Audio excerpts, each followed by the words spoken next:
Hey, gun people. That's a pretty good one. So this gentleman who has a knife here, diversity is our strength, open borders, revolving system of criminals where our justice system holds nobody accountable. Rick, why are you picking on him just because he has tattoos? Well, let's watch the video. 24th, 5 days before the shooting, the suspect and his daughter separately called 911, both of them reporting that he had suicidal thoughts. Okay, so this was 5 days before this shooting. So it shows this as this 911 call is for this incident, but it isn't. This 911 call is from a previous incident. 911, do you have an emergency? Yes, I was calling in for my dad. This child seems like well, I don't even know how old she is, but she never mind. What's going on? It's because he's sick in he's sick in his head, and he's having like suicidal thoughts. Okay, so daughter calls in that dad is having suicidal thoughts. Okay. What is your address? Actually, he just got out of jail a couple days ago. Oh, now remember, this is before this shooting. This is 5 days before the shooting. So 5 days before the shooting, the guy was let out of jail a couple days before in a hotel, and he's already having suicidal thoughts, and his daughter's calling in on him. Oh, by the way, he just got out of jail. He's on parole. So for those that don't understand parole, when you're on parole, part of your conditions to get out of prison early, so you only have to spend, if you get 10 years, you only have to spend 5 years in prison, and then they let you out on parole for 5 years. When they let you out on parole, you're supposed to have to sign an agreement that says if you violate any laws, you will have to come back and serve the rest of your sentence. Of course, that never happens. They just tell the idiot, pesky citizens that, so they think the justice system works. I've arrested parolees who are out on parole 3, 4, 5 times, and they never send them back to prison. They just let them go and go, okay, we're going to give you one more chance. Next time, we're going to send you back to prison. Next time, we're going to send you back to prison. So he's at a classic inn. 911, do you have an emergency? Yeah, I'm not feeling right, ma'am. What is your name? I'm Manuel Gonzalez. Where are you at? I'm at the Classic Inn. What room number? 206, I think. 206? Yeah. Do you have any weapons on you? No, ma'am. No, ma'am. Now, this is why cops don't believe people, because this guy's a parolee. He got out of jail 2 days ago, and now he's talking about killing himself. And does he have any weapons? No, of course not. No, just come on in. Let's talk. Are you a patient of behavioral health? I used to. I'm on parole. Oh, so when they let him out on parole, they had to get him psychological behavioral health. So he was a patient of behavioral health. Oh, man, I'm so glad the system. I'm so glad that the government is getting us to give up our guns so they can protect us. I'm so glad that I don't need guns and guns are bad and I should just give up all my guns because government will protect me. Freaking idiots. Did you just get out of jail? Yes, a couple of days ago. For safety reasons, officers took the man, Manuel Gonzalez Verdugo, to Imperial County Behavioral Health Services, where he was placed on a 72-hour mental health evaluation. Okay, so I'm trying to keep you straight. This is 5 days before the shooting we're about to watch. 2 days before that, he got out of jail. Then he's having suicidal thoughts. After they get the 911 call, the cops come and take him back to behavioral health. Now remember, he was in behavioral health when they let him out of prison. And now he's having suicidal thoughts. So they take him back to behavioral health, which is normally called a 5150 hold in California. Other states call it something else. Basically, you know, it's the wacky ward, or you take him in because you think he's a danger to himself or others. Therefore, you take him into protective custody and you turn him over to professional mental health people who can determine whether he is and he needs to be institutionalized or whether he's not, and then they release him out on the pesky citizens that they've taken the guns from. So in this case, again, for like the third, probably fourth time, they bring him to behavioral health, and guess what? 5 days later, he's out on the streets again, And then this incident happens. 5 days later, police received several calls about a shirtless suspect with stolen knives in his hands walking in the middle of the street. The officers who responded were unaware at the time of Verdugo's criminal history or recent contact. Okay, I'm always talking about totality of circumstances. You notice he says they did not know this is the same guy that was on parole. In this case, doesn't matter. It only matters if they use that information to justify their actions. In this case, the only thing they use to justify their actions is the guy charged a cop with a knife. I don't need totality of circumstances that he was on parole. I don't need that he was on drugs.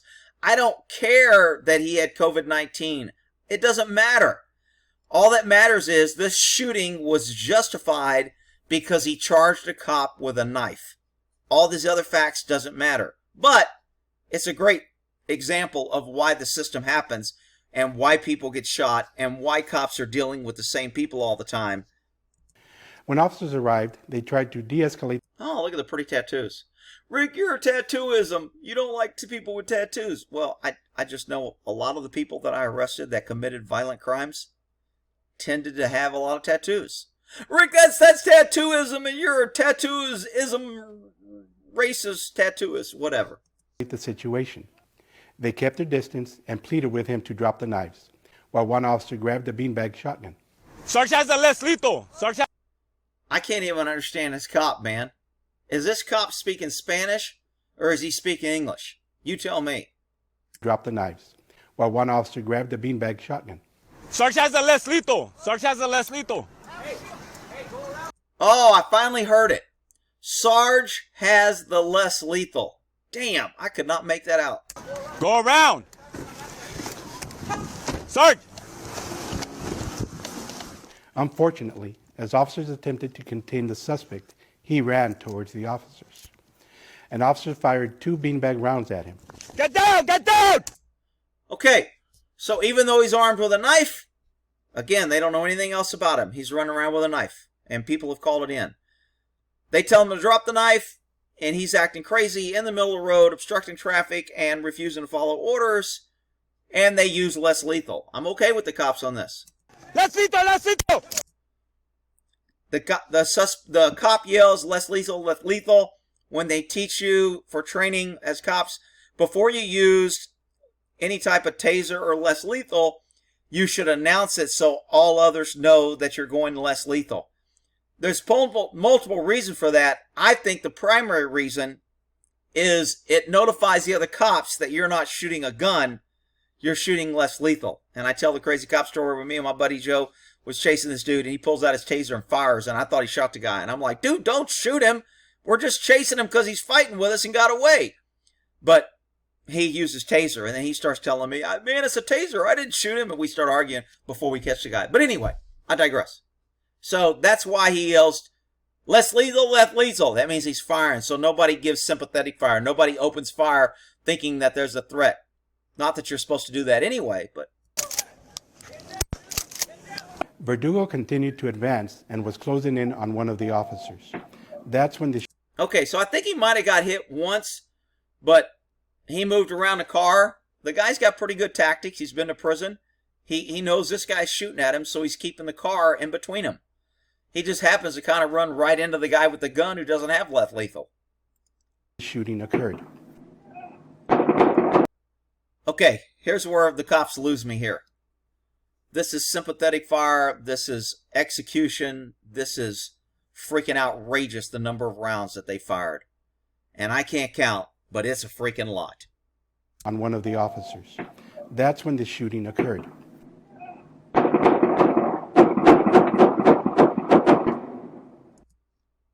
Okay. This is another thing where cops should be held accountable. We're told that you're held accountable for every round that you fire. Every round has to be justified. All these cops will be like, well, we're taught Rick to shoot till the threat's down, and he was still moving when they were shooting. Just because he's moving does not mean he's a threat. He's an overweight guy with a knife that's been hit with multiple rounds. Because he's moving probably isn't because he's a threat. He's moving because the bullets are moving his freaking body and it hurts. So you can't keep shooting a guy because he's moving and say, well, it was still a threat. But there'll be cops here arguing that, this is a great shoot and the cops did a good job and, but whatever. Here's cell phone camera footage taken by a witness that clearly shows the suspect advancing toward. Cell phone footage. You got cops chasing a dude with a knife and they're aiming and they're shooting guns. And this camera view is from a citizen who wants to get the money shot. I can't fucking believe it. But anyway. Towards the officer.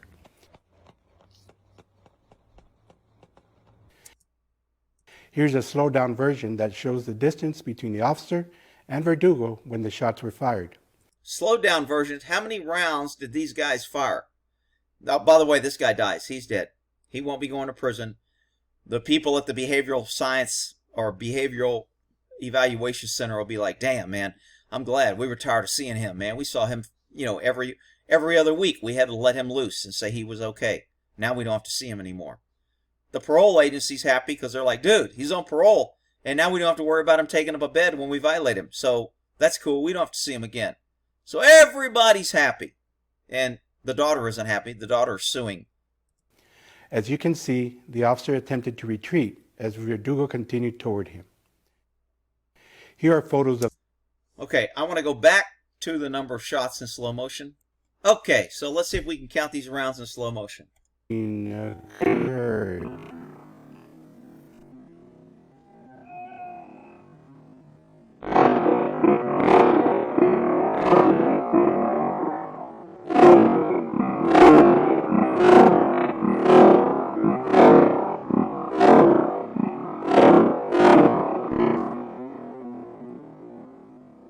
Okay, I'm thinking 12 to 15 rounds were fired. I want you to notice the officers' kind of positions when they're firing here. So we got one round fired here. We got another round. This guy comes over with his gun. Watch this guy. One-handed. I got to get some rounds down range. Shit, man, I got to get in the shooting. He starts shooting one-handed, moving. This guy's like, shit, I got my long gun out. I got to drop my long gun and get my pistol out so I can shoot.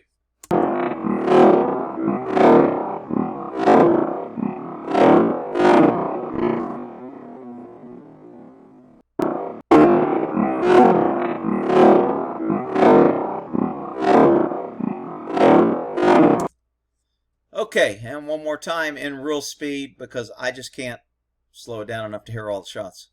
And in normal speed. How many rounds they fire? One of the officers. That's when the shooting occurred.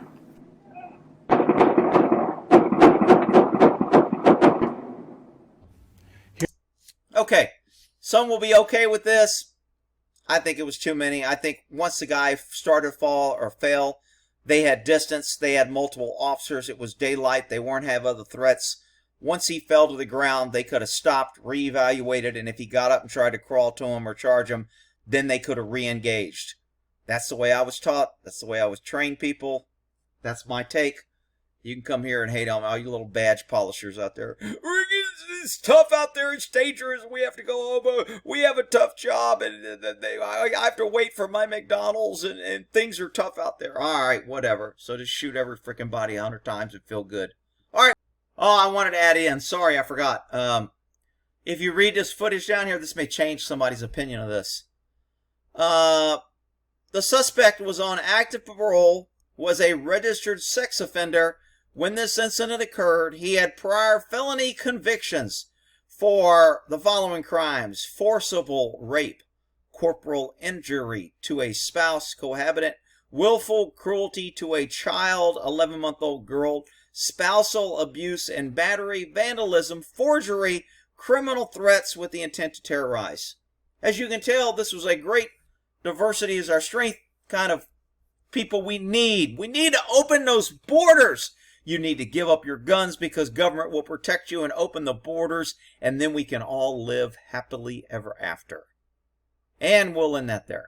We'll end that there.